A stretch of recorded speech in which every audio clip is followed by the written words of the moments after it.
إن الحمد لله نحمده ونستعينه ونستغفره ونعوذ بالله من شرور أنفسنا ومن سيئات أعمالنا من يهده الله فلا مضل له ومن يضلل فلا هادي له وأشهد أن لا إله إلا الله وحده لا شريك له وأشهد أن محمدًا عبده ورسوله صلى الله عليه وسلم تسليمًا كثيرا يا أيها الذين آمنوا اتقوا الله حق تقاته ولا تموتن إلا وأنتم مسلمون يا أيها الناس اتقوا ربكم الذي خلقكم من نفس واحدة وخلق منها زوجها وبث منهما رجالا كثيرا ونساء واتقوا الله الذي تساءلون به والأرحام إن الله كان عليكم رقيبا يا أيها الذين آمنوا اتقوا الله وقولوا قولا سديدا يصلح لكم أعمالكم ويغفر لكم ذنوبكم ومن يطع الله ورسوله فقد فاز فوزا عظيما اللهم صل على محمد وعلى آل محمد كما صليت على إبراهيم وعلى آل إبراهيم إنك حميد مجيد اللهم بارك على محمد وعلى آل محمد كما باركت على إبراهيم وعلى آل إبراهيم إنك حميد مجيد أما بعد فيا أيها الناس إن خير الحديث كتاب الله وخير الهدي هدي محمد صلى الله عليه وسلم وشر الأمور محدثاتها وكل محدثة بدعة وكل بدعة ضلالة وكل ضلالة في النار. حضرات محترم، ہر مسلمان اس بات سے بخوبی آگاہ ہے کہ اللہ جل شانہ نے ہمارے پیارے نبی سید الانبیاء حضرت محمد الرسول اللہ صلی اللہ علیہ وسلم کو رحمت للعالمین بنا کر مبعوث فرمایا، اور یہ ہمارا ایمان اور عقیدہ ہے کہ اللہ جل شانہ نے پیارے نبی حضرت محمد الرسول اللہ صلی اللہ علیہ وسلم کو یہ سرٹیفکیٹ عطا فرمایا وَإِنَّكَ لَعَلَىٰ خُلُقٍ عَظِيمٍ، اور یہ بھی ہمارا ایمان اور عقیدہ ہے کہ اللہ جل شانہ نے آپ کی شان کو اس قدر بلند کیا اور خود قرآن پاک کے اندر اس کا اعلان کیا وَرَفَعْنَا لَكَ ذِكْرَكَ۔ ہم دیکھتے ہیں کہ اللہ جل شانہ نے پیارے نبی حضرت محمد الرسول اللہ صلی اللہ علیہ وسلم کو کس قدر اخلاق عالیہ سے، خلق عظیم سے اور کائنات کے ساتھ رحمت، شفقت اور رافت دے کر مبعوث فرمایا کہ آپ کی حیات طیبہ میں بڑے بڑے ایسے واقعات اور حوادث اور ایسے اہم امور پیش آئے کہ جن پہ نبی اکرم صلی اللہ علیہ وسلم کا خلق عظیم ہمیں بالکل نکھرا ہوا نظر آتا ہے، روز روشن کی طرح نظر آتا ہے۔ آج دنیا حسد کی آگ میں جلتے ہوئے کوئی کسی طرح سے رسول اکرم صلی اللہ علیہ وسلم کی توہین کرنے کی کوشش کرتا ہے، کوئی کسی طرح سے آپ کی توہین کرنے کی کوشش کرتا ہے، حالانکہ اللہ جل شانہ نے آپ کو جو مقام اور مرتبہ عطا کیا پوری دنیا مل کر بھی اس میں ذرا برابر کمی نہیں کر سکتی۔ رسول اکرم صلی اللہ علیہ وسلم کی ذات اقدس کے بارے میں گفتگو کرنا، آپ پر تنقید کرنا، یہ ایسے ہے جس طرح کوئی آدمی سورج پر تھوکنے کی کوشش کرے تو اس کی وہ تھوک سورج کے چہرے پر تو نہیں پڑے گی لیکن پلٹ کر اسی کے منحوس چہرے پر آئے گی۔ اور یہ ایسا کیوں کرتے ہیں؟ حسد کی آگ میں جلتے ہوئے کہ اللہ رب العزت نے پیارے نبی حضرت محمد رسول اللہ صلی اللہ علیہ وسلم کو اتنا اعلیٰ مقام عطا کیا کہ اللہ رب العزت نے اپنی مخلوق میں سے کسی کو بھی وہ مقام اور مرتبہ عطا نہیں کیا۔ اس کے ساتھ کیا ہوتا ہے؟ اللہ جل شانہ نے قرآن پاک میں ہمیں اس بات سے متنبہ کیا اور بالکل آگاہ کر دیا، ان الذین یؤذون اللہ ورسولہ لعنہم اللہ فی الدنیا والآخرہ، کہ جو شخص، جو لوگ اللہ اور اللہ کے رسول کی گستاخی کرنے کی کوشش کرتے ہیں، اللہ نے دنیا میں بھی ان پر لعنت کی ہے اور آخرت میں بھی ان پر لعنت کی ہے۔ ایسے ہی ایک موقع رسول اکرم صلی اللہ علیہ وسلم کی حیات طیبہ میں کئی مواقع پیش آئے، لیکن ان میں سے ایک واقعہ آپ کے سامنے رکھنا چاہتا ہوں تاکہ یہ موضوع اور یہ منظر ہمارے سامنے بالکل واضح ہو جائے۔ اللہ جل شانہ نے پیارے نبی حضرت محمد رسول اللہ صلی اللہ علیہ وسلم کو نام ہی اتنا پیارا عطا کیا ہے، محمد صلی اللہ علیہ وسلم، جس کا معنی کیا ہے کہ وہ شخصیت جس کی کائنات میں سب سے زیادہ تعریف کی جائے۔ اللہ تعالیٰ کی مخلوق میں سے وہ ہستی، اس میں مفعول کا صیغہ ہے، جس کی کائنات میں سب سے زیادہ تعریف کی جائے۔ محمد کا معنی تعریف کیا گیا، محمد کا معنی جس کے اوصاف بیان کیے جائیں، جس کی خوبیاں بیان کی جائیں،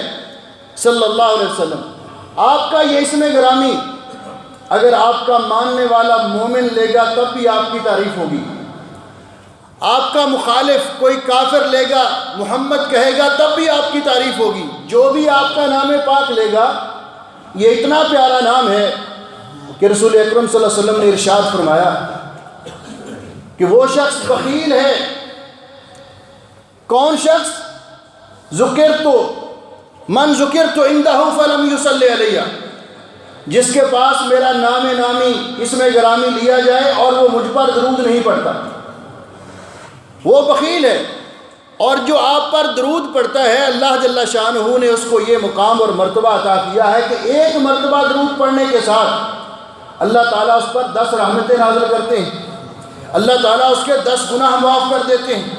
اللہ جل شانہ اس کے 10 درجے بلند کر دیتے ہیں۔ پیارے نبی حضرت محمد رسول اللہ صلی اللہ علیہ وسلم کے دور میں جب آپ کے مخالفین نے، مشرکین مکہ نے جب آپ پر تنقید کرتے، آپ کی توہین کرنے کی کوشش کرتے اور آپ پر اعتراض کرنے کی ناپاک جسارت کرتے، تو لوگ ان سے کہتے کہ تم کیسے لوگ ہو؟ ایک طرف کہتے ہو محمد اور دوسری طرف کہتے ہو استغفر اللہ معاذ اللہ مجنون۔ جو محمد ہوتا ہے وہ مجنون نہیں ہوتا، اور جو مجنون ہوتا ہے وہ محمد نہیں ہوتا۔ دنیا والے آپ کو کیا کہیں گے؟ یہ بدبخت جو گاہے بگاہے خاکے شائع کرتے رہتے ہیں نا، اللہ رب العزت نے ان کی قسمت میں لعنتیں لکھی ہیں، اور مسلمانوں کو تھوڑا سا متنبہ کرنے کے لیے اللہ تعالیٰ ایسے واقعات دنیا میں رونما کرتے ہیں کہ مسلمان بھی ذرا اپنے پیارے نبی کے بارے میں اپنے دل میں ان پاکیزہ جذبات کو، محبت کے جذبات کو اجاگر کریں، آپ کی تعلیمات پر عمل کرنے کی کوشش کریں، تاکہ دنیا والوں کو بتائیں کہ ہم پیارے نبی حضرت محمد رسول اللہ صلی اللہ علیہ وسلم کو ماننے والے ہیں۔ وگرنہ اللہ تعالیٰ کیا ان سے خود انتقام نہیں لے سکتا؟ اللہ تعالیٰ ان کو فوری سزا نہیں دے سکتا؟ اس دور میں بھی جب لوگوں نے ان پر اعتراض کیا کہ تم کہتے ہو ہم بڑے فصیح اللسان ہیں، ہم قادر الکلام ہیں، ہم اصلی عرب ہیں، تو یہ تمہارا انداز کیسا ہے؟ ایک ہی وقت میں 2 متضاد باتیں کہتے ہو محمد صلی اللہ علیہ وسلم اور ساتھ کہتے ہو مجنون۔ دنیا والے آپ کا مذاق اڑاتے ہیں، کہنے لگے بات تو صحیح ہے، لیکن ہم نے مخالفت تو کرنی ہے، ہم نے برا تو کہنا ہی ہے، لیکن اس کے لیے کریں کیا؟ کہتے ہیں ہم نام بدل لیتے ہیں۔ انہوں نے مشورہ کیا کہ ہم نام بدل لیتے ہیں۔ انہوں نے رسول اکرم صلی اللہ علیہ وسلم کا نام محمد کہنے کی بجائے آپ کو اس کا متضاد اپوزٹ مزمم کہنا شروع کر دیا۔ مزمم، محمد کا معنی جس کی سب سے زیادہ تعریف کی جائے صلی اللہ علیہ وسلم، اور مزمم کا معنی جس کی سب سے زیادہ مذمت کی جائے، اور کہنا شروع کر دیا مزممن ابینا وامرہ کلینا، مزممن ابینا وامرہ کلینا، ہم مزمم کی بات نہیں مانتے، مزمم ایسا مزمم ایسا۔ صحابہ اکرام رضوان اللہ علیہ مجمعین نے اس بات کو جب سنا ان پہ بڑا یہ شاق اور گراں گزرا۔ اب یہ ہے رحمت للعالمین جن کو اللہ رب العزت نے رحمت بنا کر بھیجا۔ کہنے لگے حضرت جی مشرکین مکہ نے ایک نئی بدتمیزی شروع کر رکھی ہے، آپ کی گستاخی کے لیے ایک نیا انداز شروع کر رکھا ہے۔ آپ نے فرمایا کیا کہتے ہیں؟ کہا جی انہوں نے آپ کا نام بدل لیا ہے، وہ کہتے ہیں مزمم ایسا مزمم ایسا۔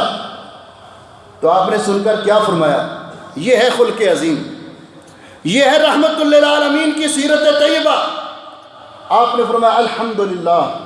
کیف صرف اللہ عنی شتم قریش، تمام تعریفیں اس اللہ کے لیے جس نے قریش کی گالیوں سے مجھے کس طرح بچا لیا۔ یشتمون مزمما وانا محمد، وہ اپنے کسی مزمم کو گالیاں دیتے ہوں گے، میں تو محمد ہوں صلی اللہ علیہ وسلم، میرا نام تو مزمم نہیں ہے۔ یہ جو خاکے شائع کرنے والے یہ کسی اپنے کے خاکے شائع کرتے ہوں گے، ہمارے پیارے نبی ایسے نہیں تھے۔ ہمارے پیارے نبی ان کا کوئی کارٹون کوئی ان کی صورت بنا ہی نہیں سکتا۔ اللہ رب العزت نے ان کو وہ پیاری صورت عطا کی اور ان کو وہ مبارک چہرہ عطا کیا۔ پیارے نبی حضرت محمد الرسول اللہ صلی اللہ علیہ وسلم رحمت للعالمین، تورات کے اندر بھی انجیل کے اندر بھی آپ کے اوصاف کے اندر یہ ذکر ہے لا یدفع السیئۃ بالسیئۃ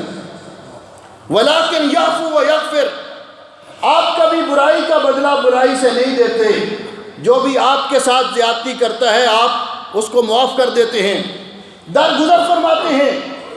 حتیٰ کہ ام المومنین عائشہ صدیقہ طیبہ طاہرہ رضی اللہ تعالیٰ عنہ فرماتی ہیں کہ رسول اکرم صلی اللہ علیہ وسلم کو راہ حق میں دین کی تبلیغ کے سلسلے میں آپ کو بڑی تکلیفوں کا سامنا کرنا پڑا، آپ کو بڑے ظلم و ستم برداشت کرنا پڑے۔ ایک دن میں نے پوچھا اللہ کے حبیب صلوات اللہ وسلم علیہ، آپ اللہ کی راہ میں راہ حق میں دین کی تبلیغ کے سلسلے میں آپ کو سب سے زیادہ تکلیف کب پہنچی؟ تو آپ نے فرمایا عائشہ سب سے زیادہ دکھ مجھے اس دن پہنچا جب میں طائف والوں کو دعوت اسلام دینے کے لیے گیا۔ پہلے انہوں نے میرا مذاق اڑایا، پھر انہوں نے آوارہ قسم کے اوباش لڑکے پتھر دے کر میرے پیچھے لگا دیے، اور یہ نوجوان اللہ رب العزت ان کی جوانی سلامت رکھے۔ رسول اکرم صلی اللہ علیہ وسلم نے فرمایا ہے کہ انسان کی زندگی میں ایک جوش ہوتا ہے، ایک ولولہ ہوتا ہے، اگر اس کو اللہ کی خاطر لگا لیا جائے تو انسان کامیاب ہو جاتا ہے، اور اگر اس کو گمراہی کی طرف لگا لیا جائے تو تباہ و برباد ہو جاتا ہے۔ یہ نوجوان استعمال ہو جاتے، اور کس طرح استعمال ہوتے ہیں اس کا منظر آپ دنیا میں دیکھ رہے ہیں۔ کوئی تھوڑا سا کسی کو ورغلاتا اور کہتا جنت میں جانا چاہتے ہو، فلاں مولوی صاحب کو قتل کر دو سیدھے جنت میں جاؤ گے۔ وہ نوجوان بیچارہ اس کو جنت نظر آنے لگتی ہے خوابوں میں بھی، وہ یہ نہیں سمجھتا کہ جو مجھے کہہ رہا ہے کہ تم اس کو قتل کر کے جنت میں سیدھے چلے جاؤ گے، یہ خود کیوں نہیں جاتا؟ یہ نوجوان اسی طرح وہ نوجوان ان کو آپ کے خلاف اکسایا گیا، ابھارا گیا، انہوں نے اپنے جھولیوں میں اپنے دامنوں میں پتھر بھر لیے۔ رسول اکرم صلی اللہ علیہ وسلم نے فرمایا کہ مجھ پر اتنا پتھراؤ کیا انہوں نے کہ میں گر پڑتا، آپ کے جسم اطہر سے رس رس کر خون، اس کے ساتھ آپ کا جوتا آپ کے پاؤں کے ساتھ پیوست ہو گیا۔ آپ نے فرمایا وہ مجھے اٹھاتے پھر مارنا شروع کر دیتے، حتیٰ کہ کرنے صالب کے پاس آ کر انہوں نے میرا پیچھا چھوڑا اور مجھے کچھ افاقہ ہوا، اور میں وہاں بیٹھا تھا ان کے ظلم و ستم کا ستایا ہوا۔ اللہ تعالیٰ نے جبریل امین کو بھیجا اور ان کے ساتھ ملک الجبال کو بھیجا، پہاڑوں کے فرشتے کو بھیجا۔ جبریل امین نے کہا حضرت اللہ تعالیٰ نے دیکھ لیا ہے اس بستی کے لوگوں نے جو آپ کے ساتھ سلوک کیا۔ اللہ تعالیٰ نے پہاڑوں کے فرشتے کو میرے ساتھ بھیجا ہے، اگر آپ اجازت دیں طائف کے وادی کے دونوں طرف پہاڑ ہیں، اللہ فرماتے ہیں ہم اس قوم کو دونوں پہاڑوں کے درمیان پیس کے رکھ دیں۔ رسول اکرم صلی اللہ علیہ وسلم نے فرمایا کہ مجھے اللہ رب العزت نے کسی پر لعنت کرنے کے لیے تو نہیں بھیجا، بد دعا کرنے کے لیے تو نہیں بھیجا، مجھے تو اللہ تعالیٰ نے رحمت بنا کر بھیجا ہے۔ آپ نے دعا کی اللہم اہد قومی فإنہم لا یعلمون، اللہ میری قوم کو ہدایت دے دے، ان کو میرے مقام و مرتبے کا علم نہیں ہے، انہوں نے جو کچھ کیا ہے عدم واقفیت کی بنا پر کیا ہے، جہالت کی بنا پر کیا ہے۔ کسی نے کہا یہ تو ایمان نہیں لائیں گے،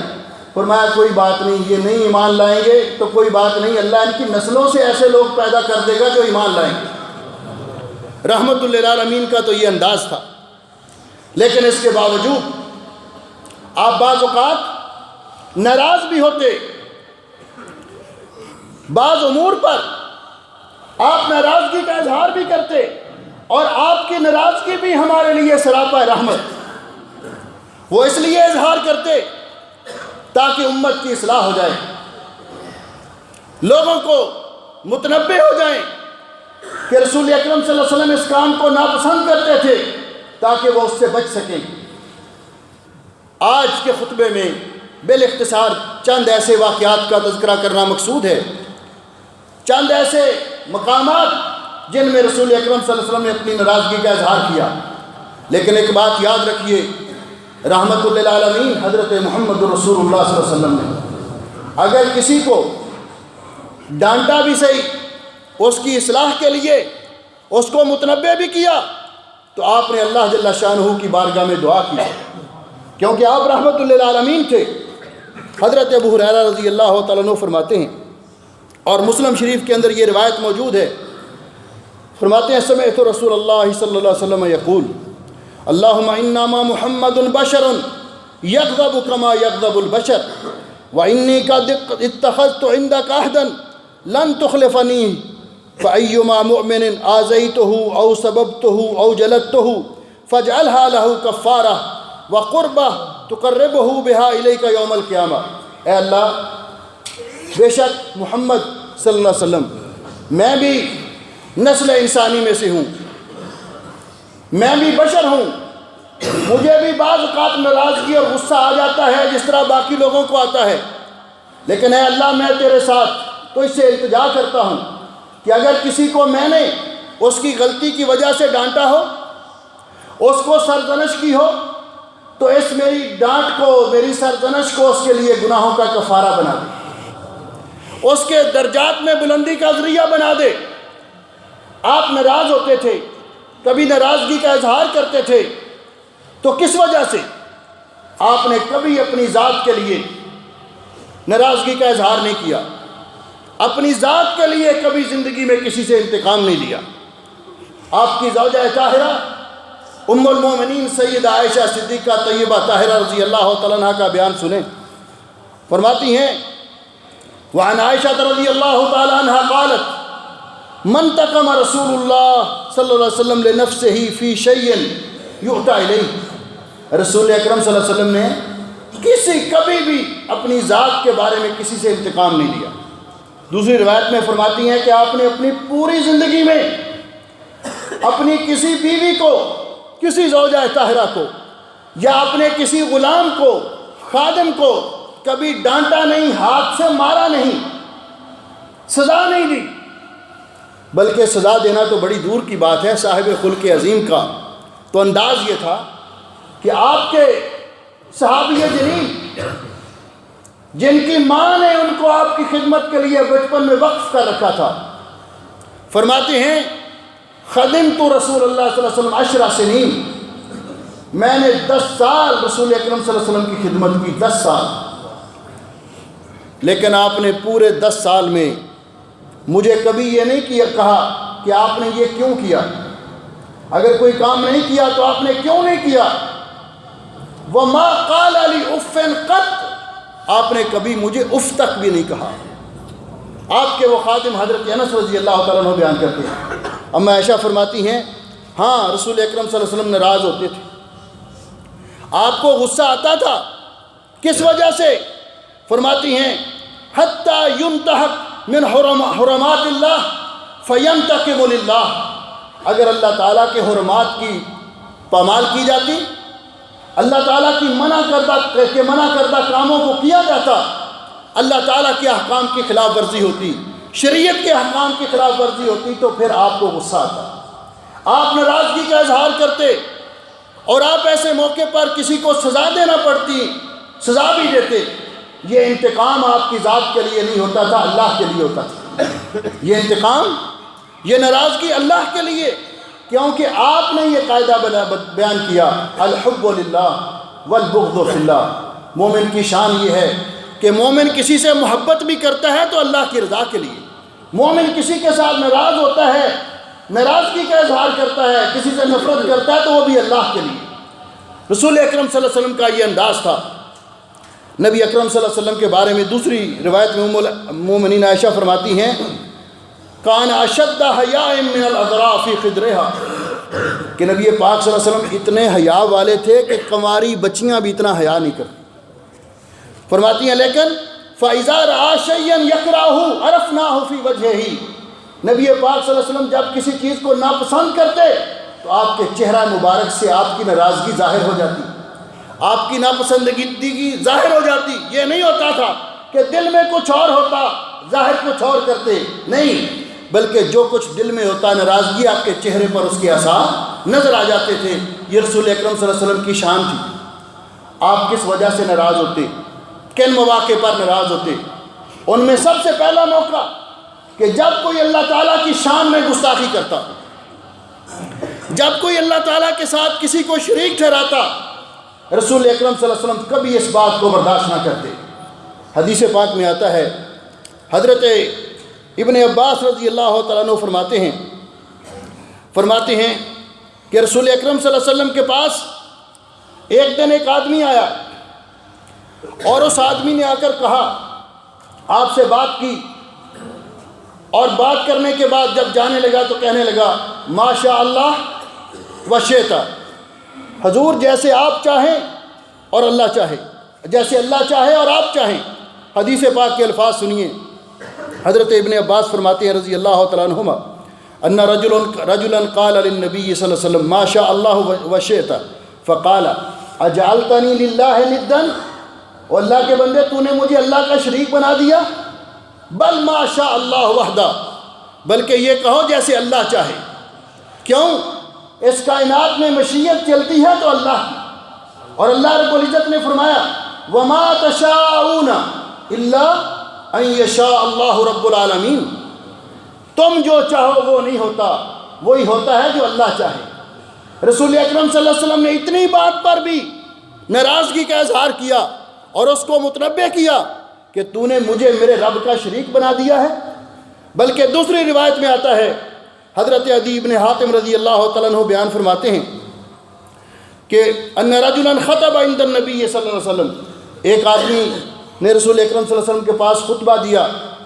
وہ بیان کر رہا تھا، اور خطبے کے اندر اس نے یہ کہا من یطع اللہ ورسولہ فقد رشد ومن یعصہما فقد غوی، کہ جس نے اللہ اور اللہ کے رسول کی اطاعت کی وہ ہدایت پا گیا، ومن یعصہما، اس نے دوسری دفعہ ضمیر میں ایک ضمیر تثنیہ کی میں اللہ اور اللہ کے رسول کو جمع کر دیا، تو رسول اکرم صلی اللہ علیہ وسلم نے سن کر فرمایا فقال رسول اللہ صلی اللہ علیہ وسلم بئس الخطیب انت، تو برا خطیب ہے، بدترین خطیب ہے، یہاں سے چلے جاؤ۔ یہ کہو قل ومن یعص اللہ ورسولہ فقد غوی، الگ الگ بیان کرو، میرے رب کے ساتھ مجھے شریک نہ بناؤ۔ جب اللہ کے ساتھ اللہ کی توحید کی باری آتی، کوئی اس میں خلل ڈالنے کی کوشش کرتا، پیارے نبی حضرت محمد رسول اللہ صلی اللہ علیہ وسلم اس پر ناراضگی کا اظہار کرتے، یا پھر جب کوئی آپ کی سنت کی مخالفت کرتا، آپ اس وقت ناراض ہوتے، کیونکہ اللہ رب العزت نے آپ کو اس لیے مبعوث کیا کہ آپ کی امت آپ کی اتباع کریں، آپ کی پیروی کریں۔ رسول اکرم صلی اللہ علیہ وسلم گھر میں تشریف فرما نہیں تھے، 3 صحابی آئے اور انہوں نے آ کر امہات المومنین سے آپ کے گھر کے باہر کھڑے ہو کر پوچھا رسول اکرم صلی اللہ علیہ وسلم عبادت کتنی کرتے ہیں؟ گھر والوں نے بتلایا کہ آپ اس طرح عبادت کرتے ہیں۔ پہلے تو انہوں نے سمجھا کہ یہ تو اتنی زیادہ عبادت نہیں ہے، کأنہم تقالوہا، پھر کہنے لگے کہ رسول اکرم صلی اللہ علیہ وسلم کو تو عبادت کرنے کی ضرورت ہی نہیں، آپ تو بخشے بخشائے سید الانبیاء، آپ کے بغیر تو جنت کا دروازہ بھی کوئی نہیں کھلوا سکتا۔ وہاں کھڑے ہو کر ایک شخص نے کہا میں آج کے بعد ساری رات نہیں سوؤں گا، نفل پڑھا کروں گا۔ دوسرے نے کہا میں آج کے بعد شادی نہیں کروں گا تاکہ ان مشغولیات میں پڑھ کر اللہ کی بات سے غافل نہ ہو جاؤں، اللہ کی عبادت سے۔ تیسرے نے کہا میں ہمیشہ روزے رکھا کروں گا، کبھی افطار ہی نہیں کروں گا۔ امہات المومنین نے یہ بات سن لی۔ جب رسول اکرم صلی اللہ علیہ وسلم گھر تشریف لائے، انہوں نے بتایا کہ 3 آدمی آئے تھے، انہوں نے آ کر اس بات کا اظہار کیا تو فغضب غضبا شدیدا، رسول اکرم صلی اللہ علیہ وسلم بہت سخت ناراض ہوئے۔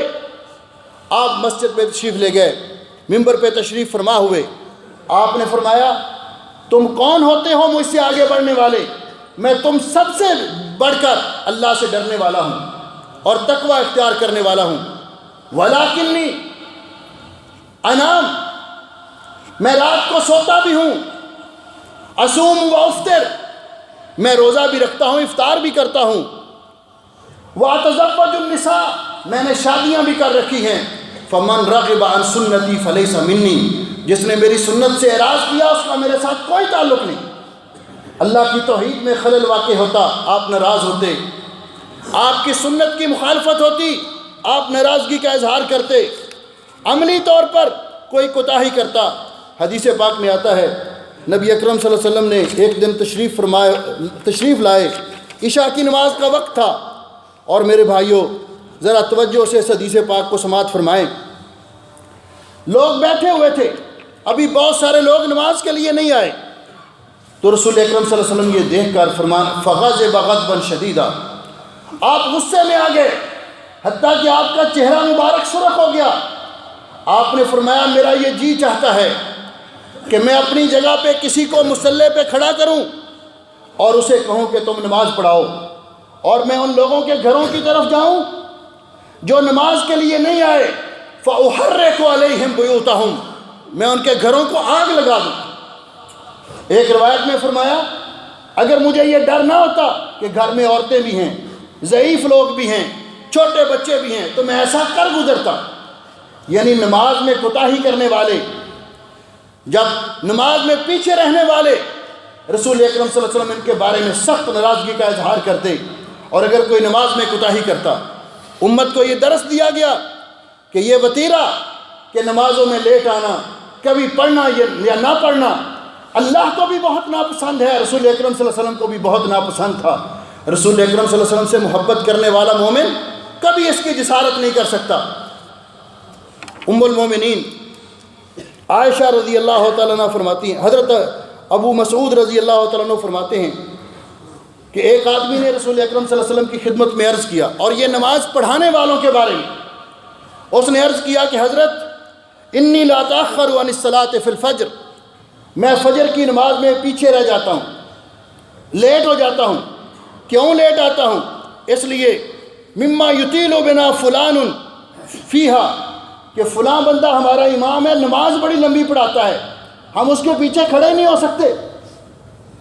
ہم برداشت نہیں کر سکتے، اس لیے ہم لیٹ ہو جاتے ہیں کہ جماعت ختم ہو جائے تو پھر جائیں۔ فغضب رسول اللہ صلی اللہ علیہ وسلم، رسول اکرم صلی اللہ علیہ وسلم اس قدر ناراض ہوئے، صحابی بیان کرتے ہیں ما رأیتہ غضب فی موضع کان اشد غضبا منہ یومئذ، میں نے کبھی رسول اکرم صلی اللہ علیہ وسلم کو اتنے زیادہ غصے میں نہیں دیکھا تھا۔ آپ یہ بات سن کر اتنا ناراض ہوئے، اور اس کے بعد آپ نے فرمایا ثم قال یا ایھا الناس ان منکم منفرین، لوگوں تم میں سے کچھ لوگ ایسے ہیں جو لوگوں کو نفرت میں ڈالتے ہیں، متنفر کرتے ہیں لوگوں کو اللہ کی عبادت سے۔ فمن اما الناس، جو لوگوں کو امامت کروائے، جماعت کروائے، فلیتجوز، اس کو چاہیے کہ وہ ہلکی جماعت کرائے، مناسب قرات کرے۔ فإن خلفه الضعیف والکبیر وذی الحاجہ، اس لیے کہ اس کے پیچھے نماز پڑھنے والے ان میں کمزور لوگ بھی ہوتے ہیں، بڑی عمر کے لوگ بھی ہوتے ہیں اور کچھ لوگ کام کاج کے لیے جانے والے ہوتے ہیں، تو چاہیے کہ مناسب جماعت کروائے، بہت لمبی نماز نہ پڑھائے۔ رسول اکرم صلی اللہ علیہ وسلم اس موقع پر بھی ناراضگی کا اظہار فرمایا۔ اسی طرح رسول اکرم صلی اللہ علیہ وسلم اس بات کو بھی بہت ناپسند فرماتے کہ لوگ گالی گلوچ کریں۔ حدیث پاک میں آیا، حضرت ابو ہریرہ رضی اللہ تعالیٰ عنہ بیان کرتے ہیں کہ ایک آدمی، ایک یہودی حضرت ابو بکر رضی اللہ تعالیٰ عنہ کو سب و شتم کر رہا تھا، برا بلا کہہ رہا تھا۔ رسول اکرم صلی اللہ علیہ وسلم بھی تشریف فرما تھے، آپ مسکرا رہے تھے، حضرت ابو بکر خاموش تھے۔ جب وہ بہت زیادہ کرنے لگ گیا تو حضرت ابو بکر نے اس کے بعد جملے اس کی طرف لٹائے۔ فغضب رسول اللہ صلی اللہ علیہ وسلم وقام، نبی علیہ السلام ناراض ہو گئے اور وہاں سے اٹھ کر چلے گئے۔ حضرت ابو بکر فوراً پیچھے گئے، عرض کرنے لگے، حضرت جی جب تک وہ مجھے برا بلا کہتا رہا آپ تشریف فرما رہے، جب میں نے اس کو جواب دیا آپ ناراض ہو کے اٹھ گئے۔ آپ نے فرمایا جب تک تو خاموش تھا اللہ نے ایک فرشتہ مقرر کر رکھا تھا جو تیری طرف سے اس کو جواب دے رہا تھا،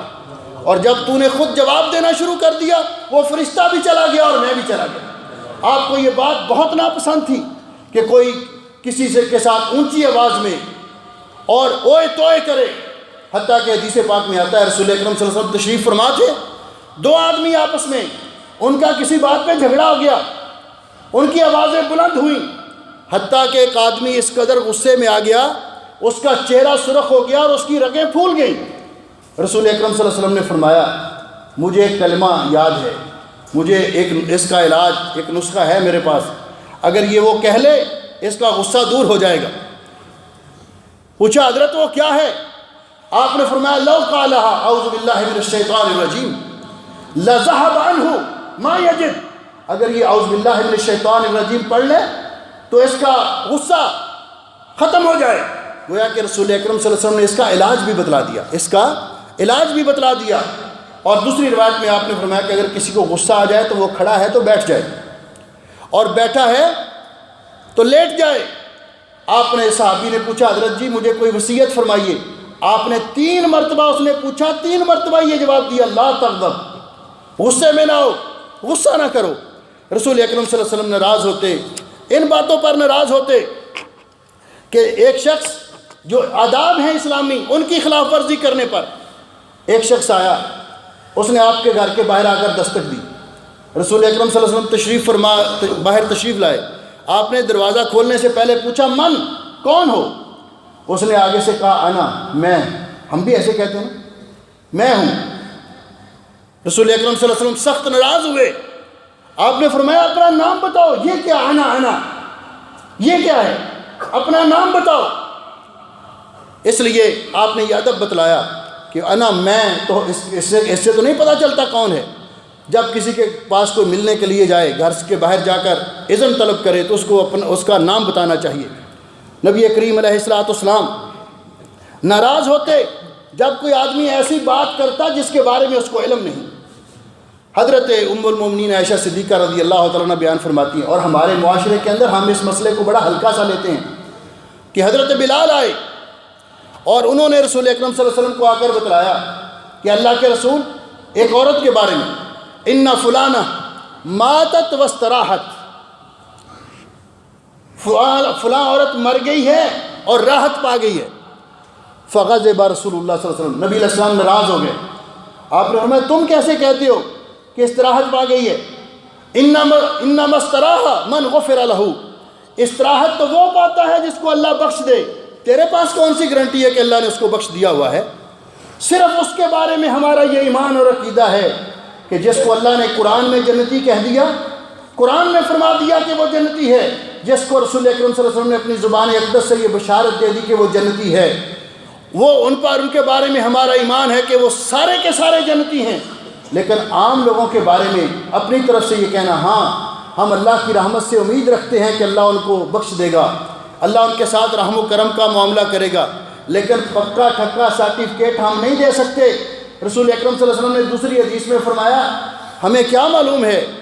بظاہر تو ہمیں انسان اچھا لگتا تھا، اس نے زبان سے کبھی کوئی کلمہ ایسا کہہ دیا ہو جو اللہ کی ناراضگی کا سبب بن گیا ہو، اس کے اندرون خانہ کچھ اعمال ایسے ہوں جن کو ہم نہ جانتے ہوں، اس لیے ہمیں اللہ تعالیٰ کی رحمت سے امید رکھتے ہوئے اس کے لیے دعا کرنی چاہیے، لیکن اس کو سرٹیفکیٹ دینا حتیٰ کہ ام المومنین عائشہ رضی اللہ تعالیٰ عنہ نے ایک دفعہ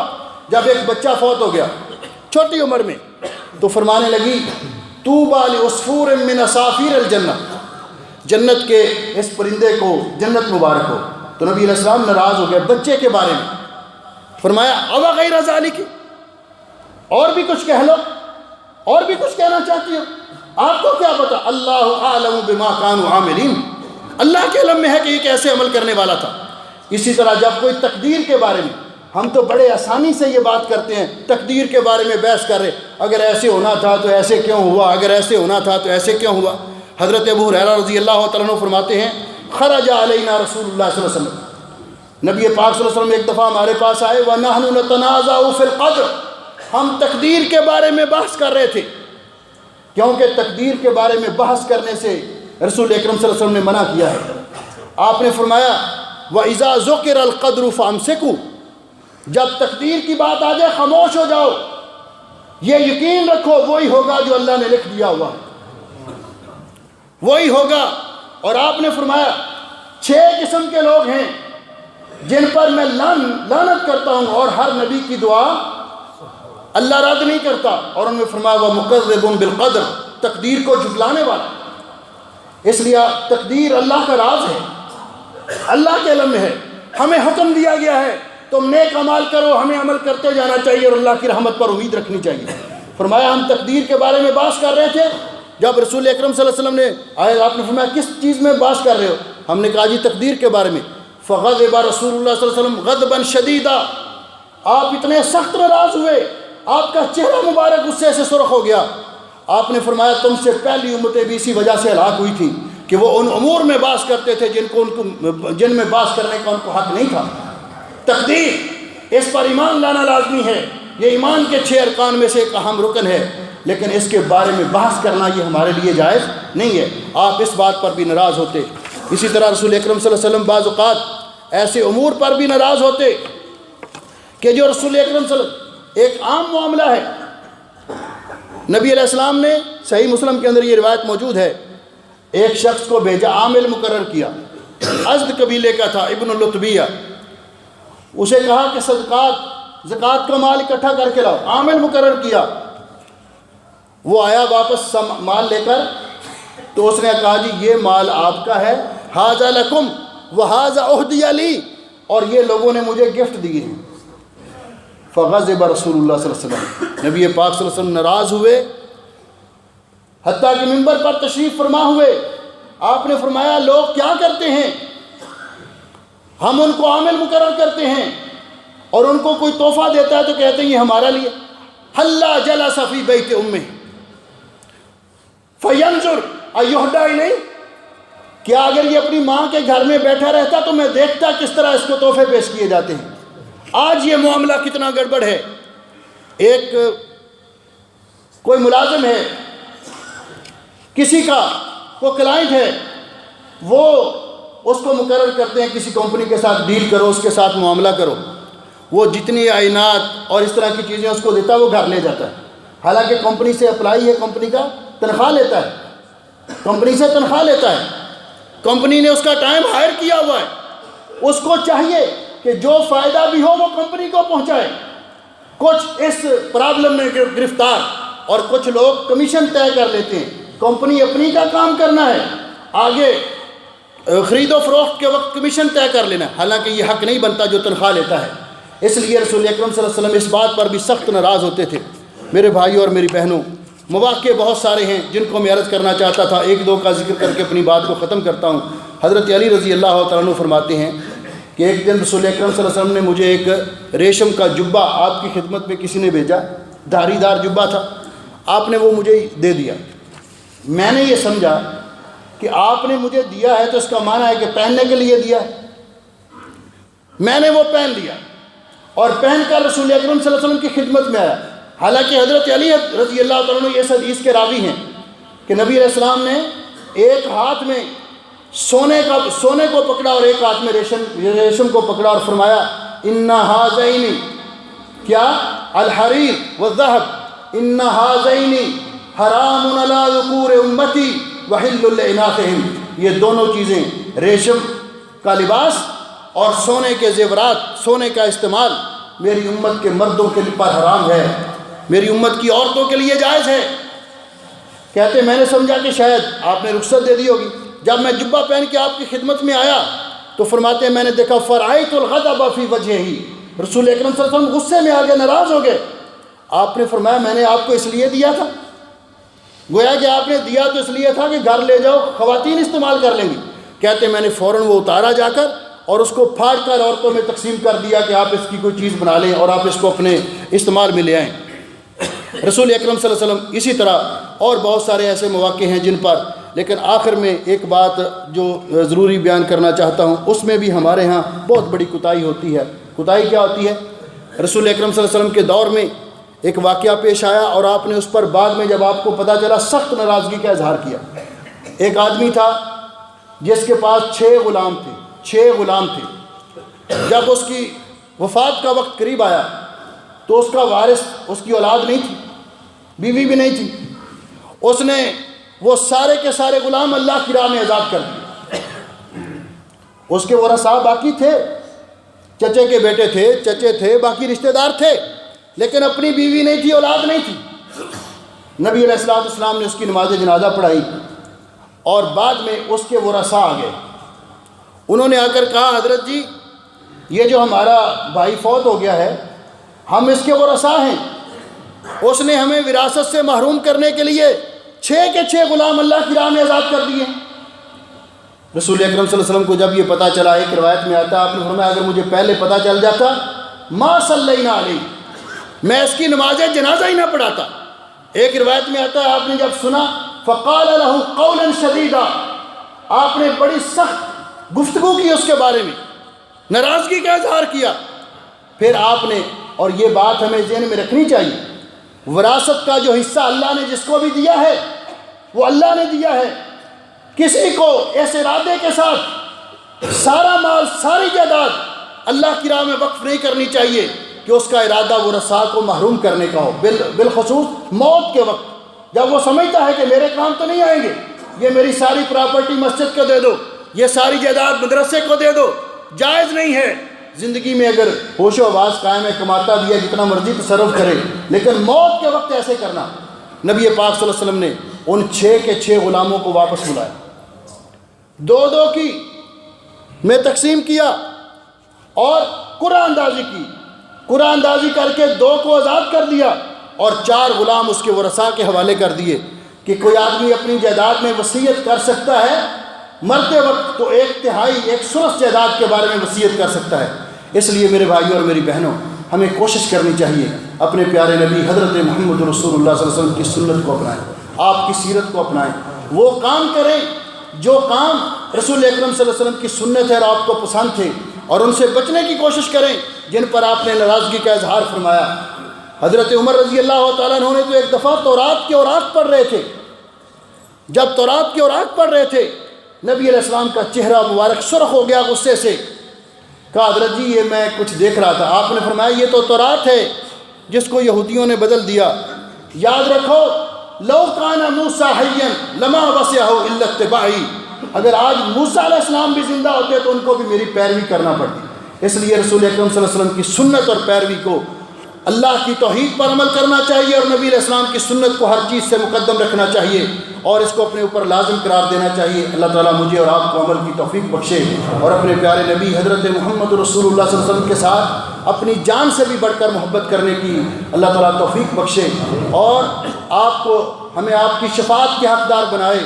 اور آپ کی قیادت میں اللہ رب العزت ہمیں جنت الفردوس نصیب کرے۔ اقول قولی ھذا استغفر اللہ لی ولکم۔